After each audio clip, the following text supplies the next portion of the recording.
Então, para terminar hoje, vamos mais um ADOS semanal de Python. Desta vez vamos ver como criar funções e lidar com condições.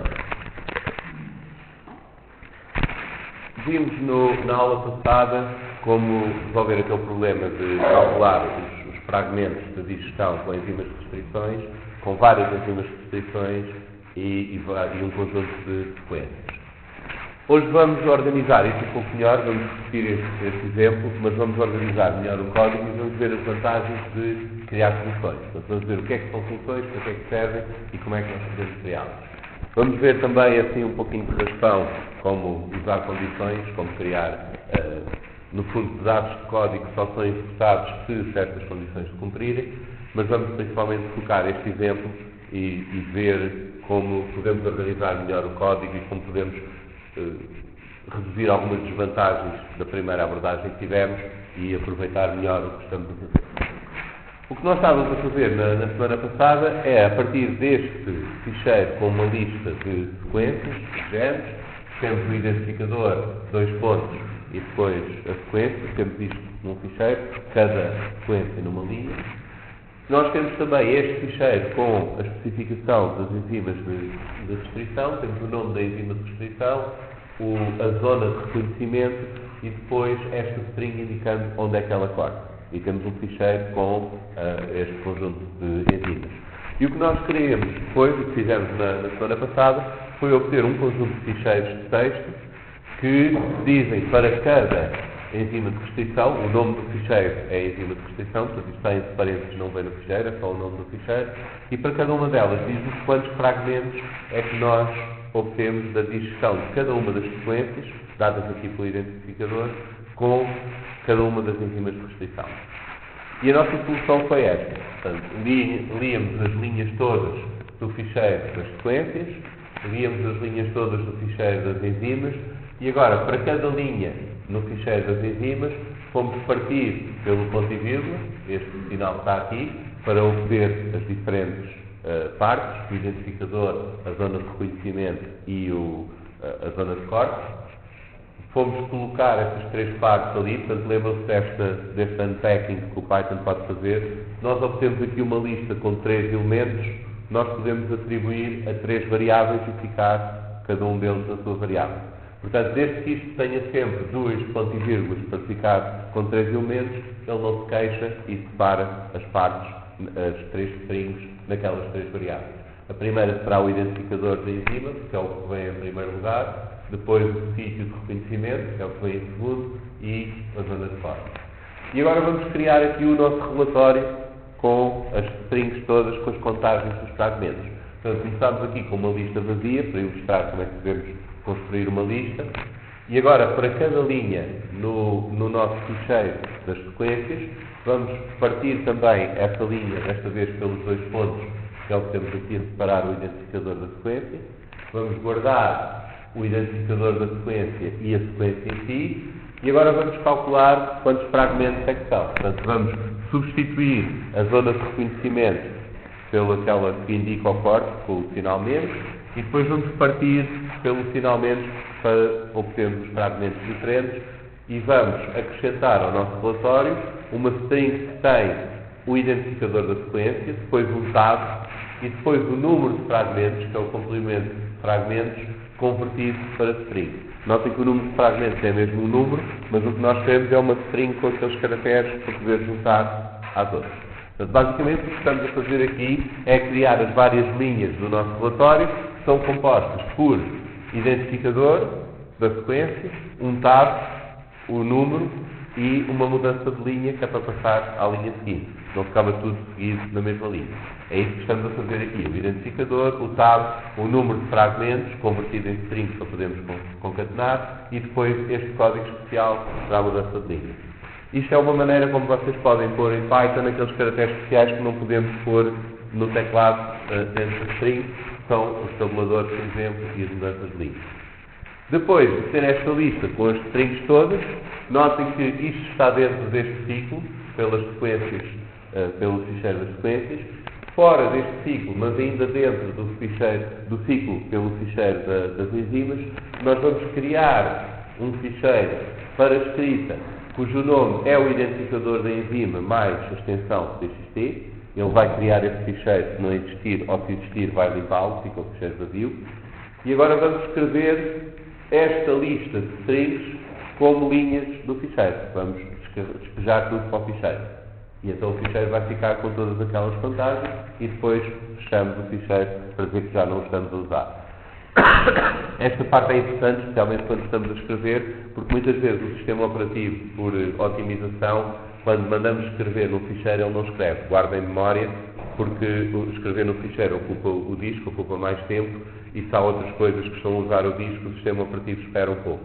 Quando nós fazemos o close, estamos a dizer, ok, agora convém escrever tudo, porque já não vamos usar mais o ficheiro, e normalmente aí é que ele escreve. Portanto, não se esqueçam do close para fechar os ficheiros quando se escreve. E esta foi a nossa solução. Mas isto não é uma boa solução, porque basicamente nós estamos a misturar tudo. A parte de interpretar as linhas das sequências e das enzimas está misturada com a parte do processamento, está misturado depois com a geração dos relatórios, dos ficheiros. Portanto, basicamente nós não podemos, se quisermos aproveitar parte do nosso código para fazer outra coisa, temos de repetir praticamente tudo, porque está tudo misturado com esta tarefa. Além disso, não podemos testar isto aos pedaços.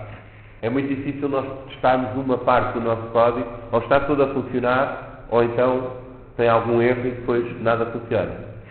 E isso é mau quando nós estamos a fazer coisas complicadas, porque não conseguimos descobrir os erros ou corrigir os erros facilmente. Depois pode ser uma grande chatice quando já está tudo montado e não sabemos o que é que está a funcionar mal. Também não podemos usar este nosso código a partir de outros programas que estejamos a fazer. Se nós quisermos fazer uma coisa qualquer e usar pedaços disto, não dá. Porque isto não produz nada, simplesmente produz os ficheiros, não nos fornece nada em variáveis ou os valores que possamos usar. Portanto, basicamente, este pedaço de código serve para este problema e não conseguimos aproveitá-lo para resolver outras coisas. Além disso, como está todo aqui feito neste script, todos estes nomes das variáveis que estão a ser usados, nós não podemos usar do outro lado, senão depois, quando corremos este código, destrói-nos aquelas variáveis. E isso pode dar problemas se nós estamos a fazer uma coisa complicada, temos de andar sempre a ver que nomes de variáveis é que estão a ser usados em várias partes do código e não conseguimos fazer nada suficientemente grande com isso. Portanto, basicamente, este é o problema de estar a misturar tudo, ser demasiado complexo para testarmos adequadamente e é muito difícil de reutilizar noutro programa qualquer. Portanto, agora nós vamos tentar resolver essas desvantagens com funções. Basicamente, criar um script simples, uma receita simples como esta, tem algumas desvantagens, que é, nós não precisamos saber muito de programação, não precisamos saber fazer funções, nem nada disso, e a implementação é bastante rápida, e além disso, como temos aquelas variáveis todas lá declaradas, partilhadas com a consola, se nós quisermos usar essas variáveis para outra coisa interativamente, podemos usar. Mas, em geral, estas vantagens só são mesmo vantagens quando estamos a fazer coisas trivialmente simples. Quando começamos a complicar, o problema de ter tudo misturado, estas desvantagens, não conseguimos controlar bem o que é que entra e o que é que sai, os nomes das variáveis usadas e assim, não conseguimos aproveitar partes do código e não temos maneira de isolar bocados que é para garantir que não interferem com outras partes do código, começam-se a tornar bastante mais sérios quando temos programas maiores. E isso nós podemos resolver criando funções. Portanto, a ideia aqui de funções é que nós criamos um bloco de código onde controlamos o que entra e o que sai e onde isolamos o que está lá dentro. As variáveis que estão lá dentro não interferem com o que existe cá fora. Isto permite-nos resolver os problemas em pedaços separados do resto, que podem ser facilmente testados e reutilizados sem interferir com outras partes do programa. Vamos ver um exemplo simples de criar uma função para resolver uma equação quadrática. Nós temos aqui uma equação da forma ax² mais bx mais c igual a 0. Isto pode ser resolvido com esta forma resolvente, menos b, mais ou menos, b raiz quadrada, b quadrada, etc. E podemos chamar a esta parte que está dentro da raiz o delta ou discriminante, porque diz-nos se tem duas soluções, uma ou nenhuma solução real. Portanto, se estiver aqui, se for negativo, não há uma solução real para esta equação. Se for 0, só há uma.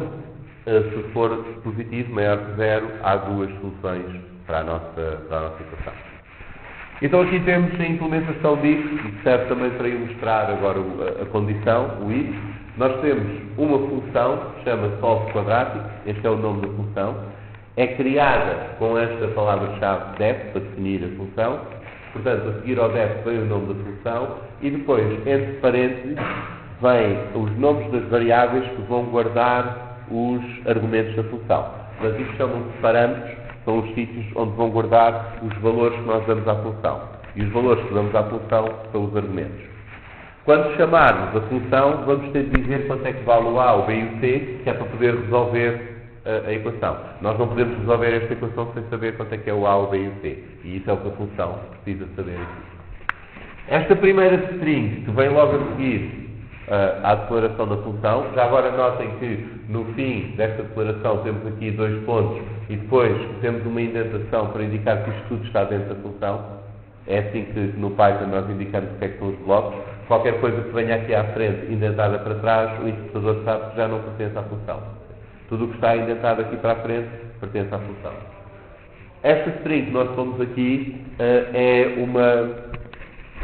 a documentação da função. Portanto, temos o nome da função, os parâmetros, 2 pontos, e depois temos esta docstring, que é uma que o interpretador não vai usar para nada, mas vai guardar e que é usada na função help. Vocês lembram que podem fazer help entre parênteses o nome de uma função. Quando vocês escrevem as vossas funções, podem pôr ali o que é que querem que apareça no help. Portanto, alguém que vai usar a vossa função, aparece isso quando pede ajuda da função.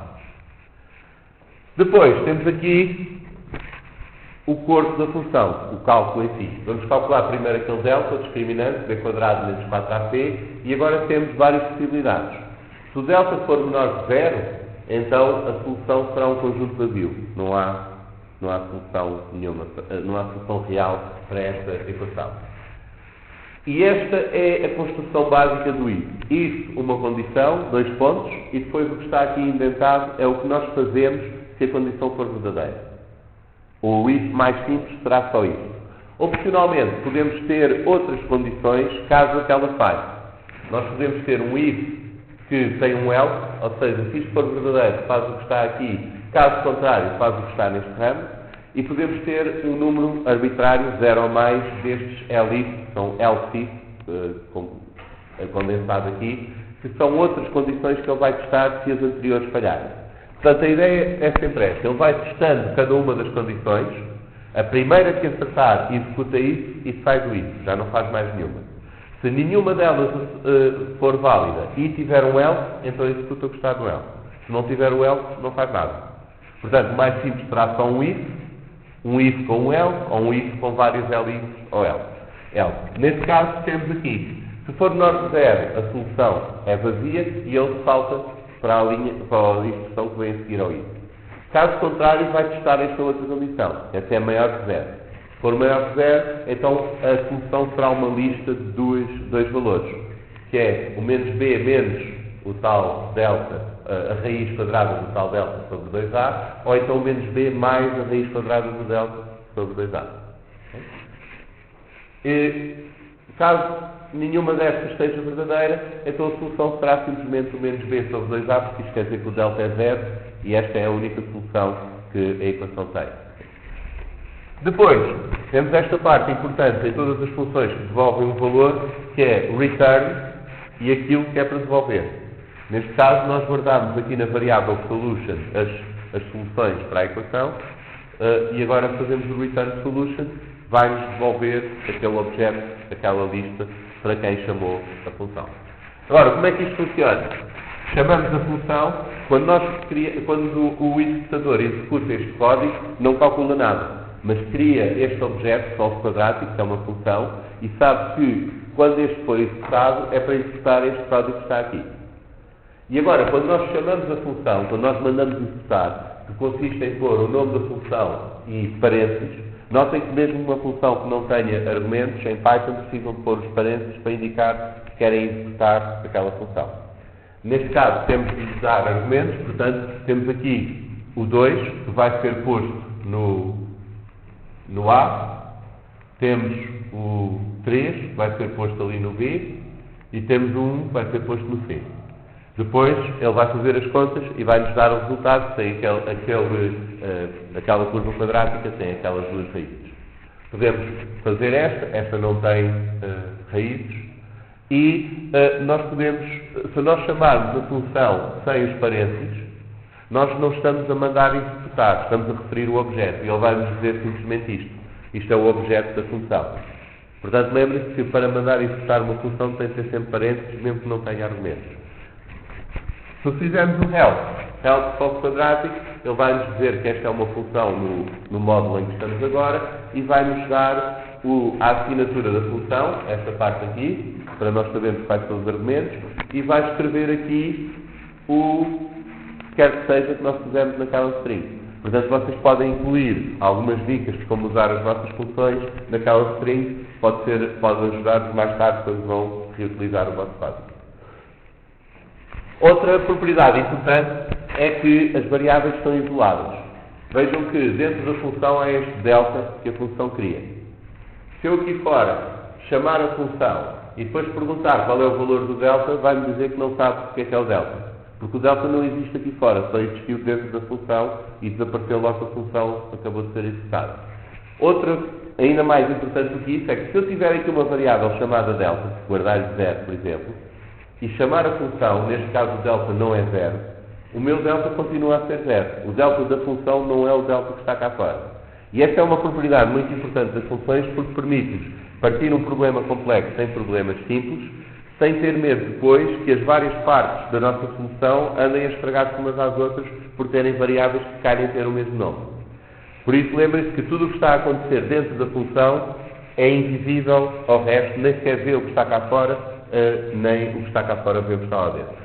Na verdade, o que está dentro da função pode ver o que está cá fora, mas é arriscado. Sempre que vocês, de qualquer forma, sempre que vocês definem uma variável dentro da função, o interpretador assume que essa variável pertence só à função e não estraga nada que esteja cá fora com o mesmo nome. Portanto, estas são as vantagens. As funções isolam as variáveis, não precisamos de preocupar com colisões dos nomes e dão-nos receitas abstratas que nós depois podemos aplicar em concreto. Por exemplo, aqui nós temos a receita para qualquer conjunto de valores A, B ou C. É sempre a mesma receita. Se usamos para o 231 ou o 211 ou o que quer que seja, basta depois chamar a função e dar-lhe os valores diferentes. Porque estes valores vão ser copiados para as variáveis e as variáveis vão ser usadas depois aqui nos cálculos. Isto permite-nos decompor problemas complexos em problemas mais simples, implementar cada uma das partes e depois testar as partes e até reaproveitá-las noutros problemas.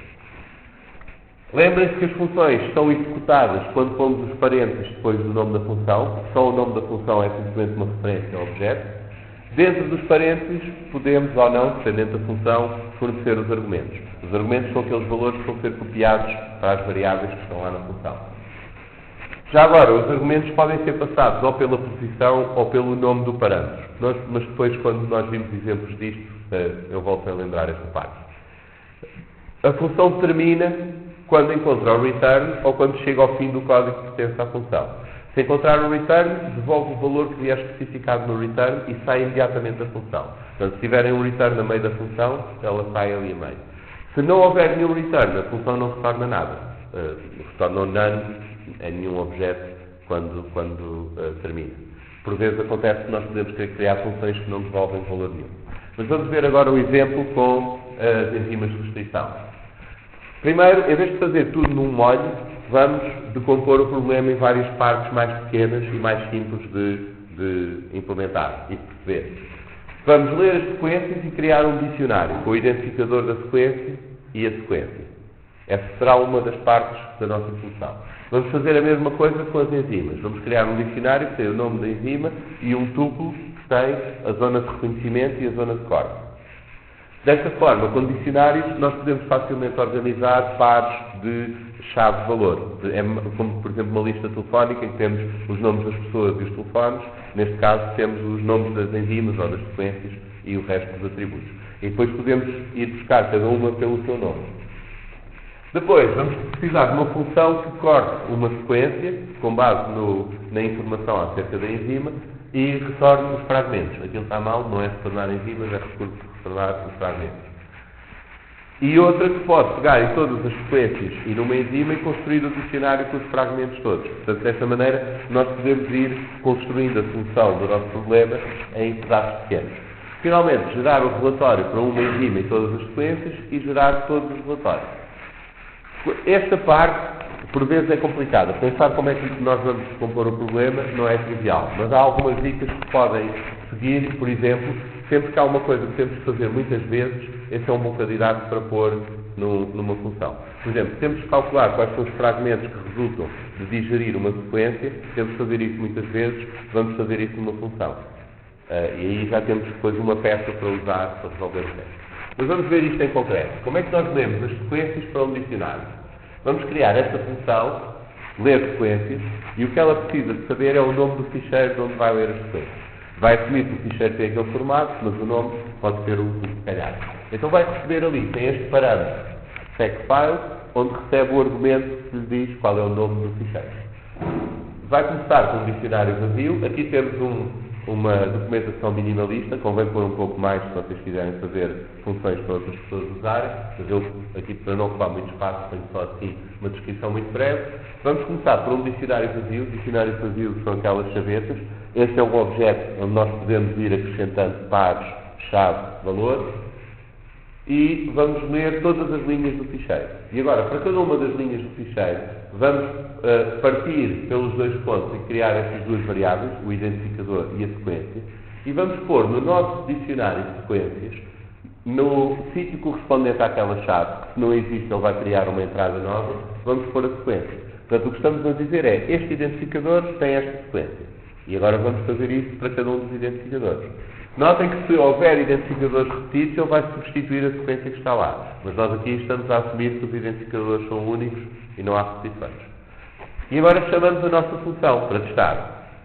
O nosso dicionário de sequências será o resultado do read sequences deste ficheiro.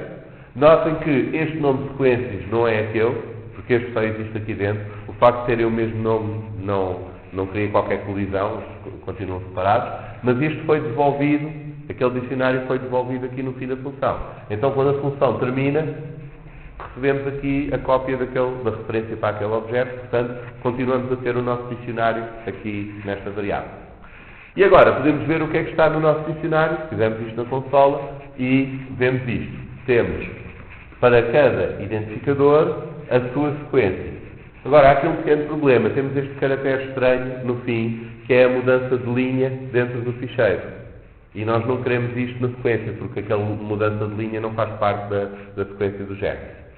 Uma forma simples de fazer isto é simplesmente acrescentar ali esta chamada a um método que a string tem, que é o strip, que tira todos os espaços em branco nas extremidades. Espaço em branco inclui tabuladores, mudanças de linha, espaço e assim, e que é útil para limpar este tipo de coisas quando vocês estão a ler do ficheiro. E desta forma já ficamos com as nossas sequências todas direitas e temos um dicionário. Temos agora um dicionário em que, dando o identificador da sequência, ele devolve-nos a sequência correspondente. Vamos fazer o mesmo para ler as enzimas. Esta função é parecida, recebe o nome do ficheiro à mesma, cria um dicionário vazio, lê as linhas todas e agora, para cada uma das linhas, vai buscar os três pedaços de informação que nós temos acerca da enzima, o identificador, o sítio de reconhecimento e o ponto de corte, estão todos separados por ponto e vírgula, e agora vamos guardar no dicionário, no sítio, na entrada correspondente àquele identificador da enzima, vamos guardar este tuplo, este par de valores, que é o sítio de reconhecimento e o corte, a identificação do corte. Notem mais uma vez que usamos ali o strip, como este está no fim da linha, tem lá as mudanças de linha e nós não queremos guardar esses caracteres. Então o que vamos ficar vai ser isto. Este o ALU1 tem o AGCT como reconhecimento e o AG-CT indicando onde é que corta. O BAM H1 tem este aqui e assim por diante. Não é? Portanto, nós ficamos com um dicionário com as nossas enzimas como chave e o que precisamos saber delas, que é a zona de reconhecimento e o ponto de corte, como valor. Agora, vamos criar aquela função que calcula os fragmentos de uma sequência quando digerimos com uma enzima de restrição. O que é preciso saber? A sequência, a zona de reconhecimento e o ponto de corte. E o que faz é simplesmente isto, substitui todos os sítios onde aparece aquela zona de reconhecimento, substitui por aquela string que especifica o ponto de corte, depois parte pelo sinal menos e devolve esses fragmentos. Isto era o que nós estávamos a fazer lá no meio do código, mas que agora criámos uma função à parte para isso. E podemos testar. Vamos buscar a sequência que tem o identificador 0. Notem que há bocado nós tínhamos lido as sequências para este dicionário. Vamos ver o que é que acontece quando cortamos com uma enzima que reconheça este sítio e faça o corte daquela maneira. E aí obtemos os vários fragmentos daquela sequência. Notem aqui estes 3 pontos que usei manualmente, porque os fragmentos são muito grandes para mostrar aqui. Uma coisa importante que temos estado a fazer é que cada pedacinho do programa que estamos a fazer, estamos a testar para ver se está a funcionar bem. Isto é uma vantagem importante que temos em relação ao que é fazer tudo seguido no script. Nós só podemos testar quando já está tudo a funcionar. E aqui nós podemos garantir que cada parte está a funcionar antes de juntar no resto. Agora, podemos criar uma função que devolve um dicionário com os fragmentos de todas as sequências. Portanto, em vez de ser só de uma sequência, vai receber todas as sequências e os dados de uma enzima, o ponto de reconhecimento e de corte, e vai-nos trazer um dicionário que diz a sequência com este identificador tem estes fragmentos, aquela que tem estes fragmentos, e assim por diante. Portanto, o que é que faz? Começa com o dicionário dos fragmentos vazio, e agora, para cada identificador nas sequências, notem que, como nós fazemos com listas, podemos também fazer com dicionários uma iteração, um ciclo for. O dicionário vai iterar sobre todas as suas chaves. Isto é o equivalente, por exemplo, a iterar sobre todas as pessoas na lista telefónica para ver os telefones todos, por exemplo. Quer dizer que este S e D vai, a cada iteração deste ciclo, tomar o valor de cada uma das chaves do dicionário.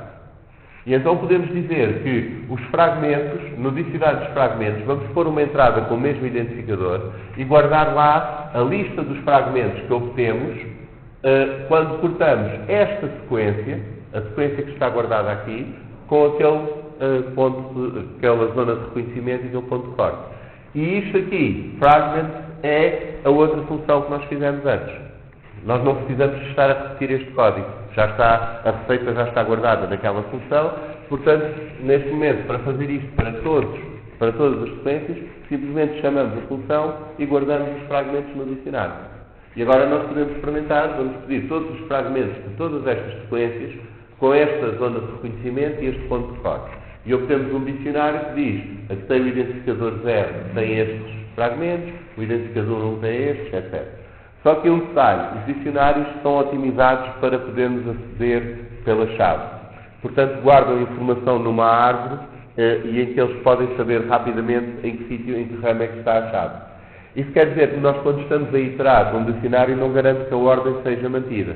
A ordem é aquela que der mais jeito para manter a árvore equilibrada. Por isso é que, quando iteramos no dicionário todo, vamos tendo aqui uma ordenação diferente dos identificadores. Eles estão todos cá, não estão pela ordem original, mas isto é uma questão de eficiência na implementação do dicionário. Agora, vamos criar aquela função que faz o relatório. Recebe o nome do ficheiro onde nós queremos o relatório, as sequências, o ponto de reconhecimento e o ponto de corte.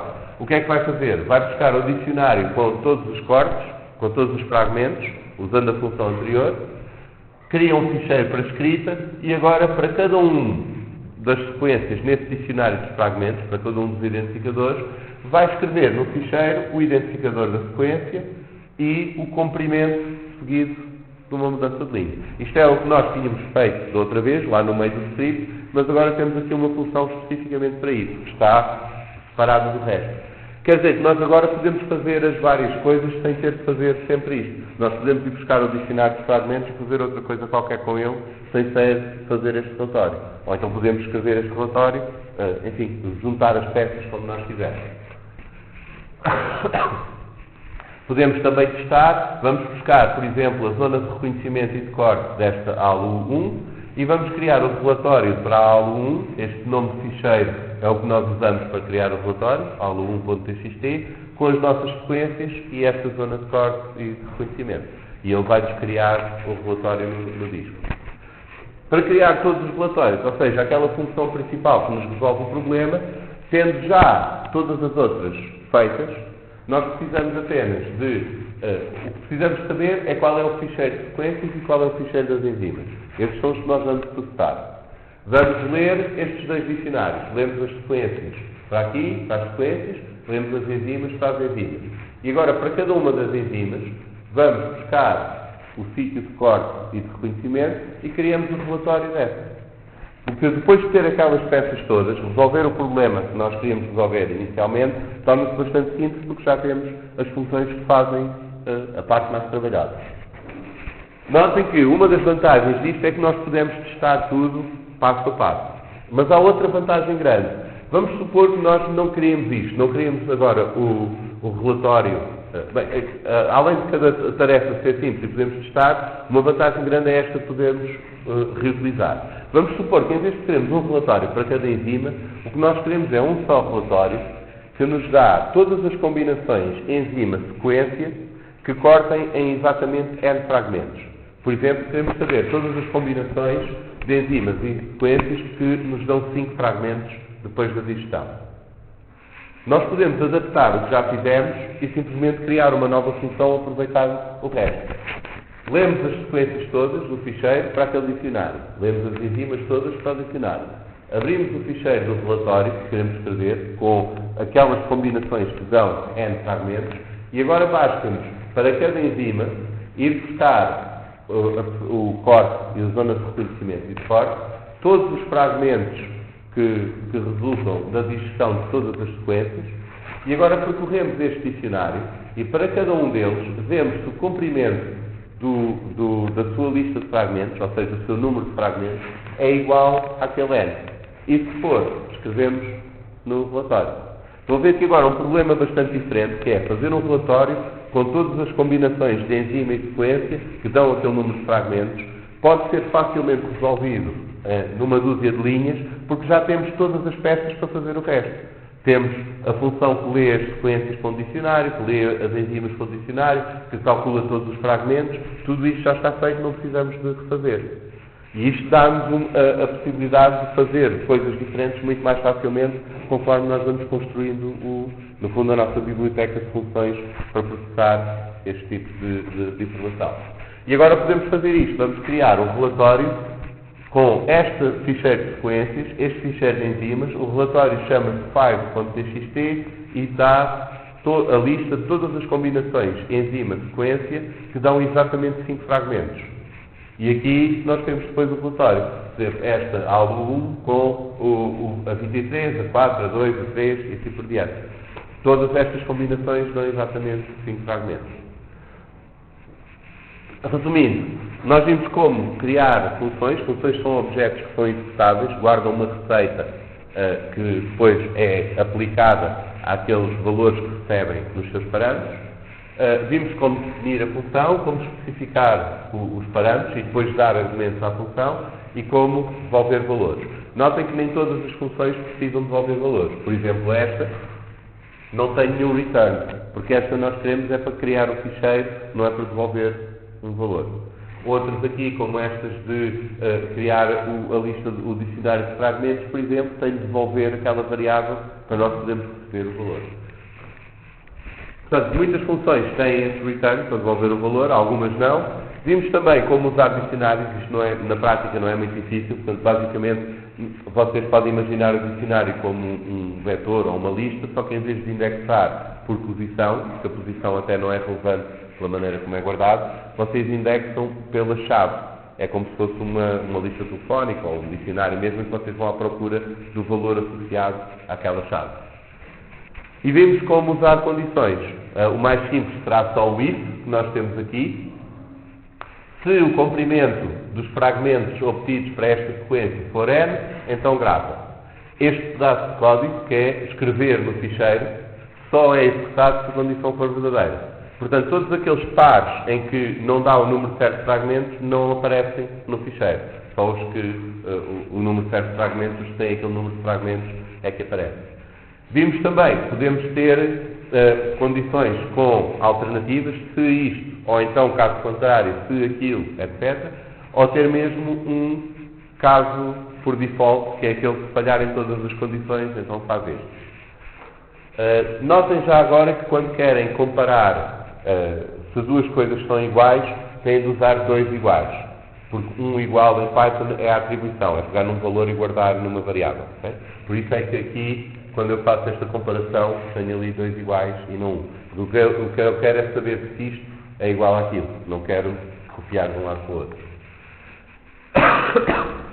Isto, assim, em teoria, é assim um pouco confuso, mas depois a ideia é que vocês na prática vão fazendo o que eu mostro aqui na teórica. Portanto, em geral, com uma semana de desfazamento, vocês vão fazendo o que eu mostrei na teórica. Nestas primeiras semanas é mais, assim, tutorial, portanto, ir seguindo mesmo o que eu fiz. Depois, conforme formos avançando, vamos ter problemas um pouco mais complexos. Mas a ideia é que, minimizando a dor que isto causa, vocês no fim do semestre consigam pelo menos saber como fazer algumas coisas que vos possam ajudar se vocês tiverem que processar muitos ficheiros, fazer gráficos, fazer cálculos ou coisas assim que possam automatizar.